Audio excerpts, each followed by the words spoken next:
My name is Ramiro Cruz. I was born December 4, 1951. Truman was president at that time. Let's see. I lived almost all my life at 139 Rose Street. Then they later changed the streets to asphalt because they were only dirt roads at the time. They changed it to 6709 North 51st Drive, which is between Glendale Avenue and Ocotillo on 51st Drive. Let's see. I had 2 brothers and 2 sisters. My 2 brothers were Ralph Cruz Jr. My other brother was Max Cruz. My sister Carmen Cruz Maya and Virginia Cruz Gatica. I was the youngest of all the siblings. My mother's name was Adela Molina Cruz. My dad's name was Ralph Mungaro Cruz, even though his last name should actually have been Vasquez, because his real father was Manuel Vasquez. His name he received from his stepfather with my grandmother, Elena Mungaro Vasquez. First marriage. Her second marriage was Elena Mungaro Cruz. She married a Francisco Cruz, which is buried in Phoenix. So is my grandmother. Where did you go to school? I went to school at Unit 4, now that it's called Melvin E. Sign School. Melvin E. Sign was my principal at the time. I attended there for 8 years. From there, I went to Glendale High School, 4 years. I went to Glendale Community College 1 semester, and I transferred to Arizona State University, which is the Sun Devils ASU. I attended there a year and a half. Okay. Tell me about a little bit of something about your grade school years. I've heard that there's stories about you used to love watching baseball, so can you tell me a little bit about that? One of the things that I love immensely is baseball. If I had a bucket of baseballs and if I could sleep on the baseballs, I would sleep on baseballs. That's my anhelo. I just love baseball. We'll get back to that. When I was in school, my first year, my first grade, I was real spoiled because I only had 1 leg. Everybody carried them on their shoulders. Everybody in the neighborhood carried me on their shoulders or played with me, and I was spoiled because I had 1 leg. I lost my leg when I was 2 years old, presumably to bone cancer, which my father decided to have my leg amputated.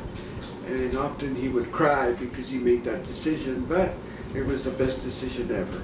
Saved my life. I'm still alive now because of that. Nobody would have the nerve or strong enough to be able to make the decision. So when I was growing up, I went to Glendale Elementary School at Unit 4. We were the Warriors, and now they're no longer the Warriors, they're the Stars, because you can't have an Indian nickname or that type of thing for schools, which is kind of sad. But my first year, when I was in first grade, I had a teacher called Mrs. Ruby White. She had white hair also, but her name was Ruby White. And I didn't like school. I wanted to be home because I was spoiled at home. I had like 5 or 6 aunts living next door. My grandmother, my maternal grandmother living next door. An uncle. I had aunts next to them, an aunt and an uncle. I had other aunts and uncles living in this very same neighborhood. So I was spoiled. Anything I wanted, I almost had. But my first day in school, I didn't like school and I wanted to go home. I attacked the teacher. I I was real tiny and small, and I scratched her legs because I didn't like school. So they sent me home. And so the kids, they were upset because the teacher spanked me because I attacked her, and the students attacked her, defending me because I had one leg, which is sad because I was the honorary one. But they sent me home. They said I wasn't ready to start school. I hadn't adjusted to be away from home. So the following year I started first grade all over again, and I adapted a little bit more, even though I had a hard time because most children would call me names because I only had one leg. And I had a difficult time my first 4 or 5 years. After that, I had a moment to myself and I said, why should I get upset because they call me names? You know, sticks and stones may break my bones, but words will never hurt me. So I took a new aspect, a new look at my situation. They called me names and I ignored them, and soon they accepted me and things became a regular thing. I used to play basketball, baseball, football, anything dealing with baseball or football, I really enjoyed.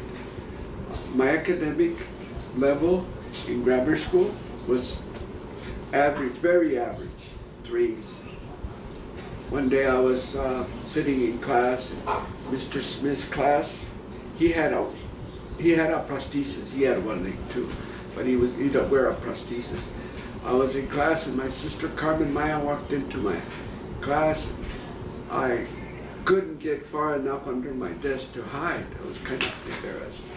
Nobody had ever visited my classes. My parents never visited. They just looked at my report card, signed it, and I returned it to school. But my parents really were very educated, so they didn't really keep up on my grades. My sister did, and they pulled me out from class, and the teacher told my sister that he knew that I had the ability, but I really didn't care about studying or grades, just enough to pass. When I was outside with the teacher and my sister, they asked me for a favor, and I said, yeah, what favor would you want? They asked me, can you try at least one semester and see how your grades come out? Just try.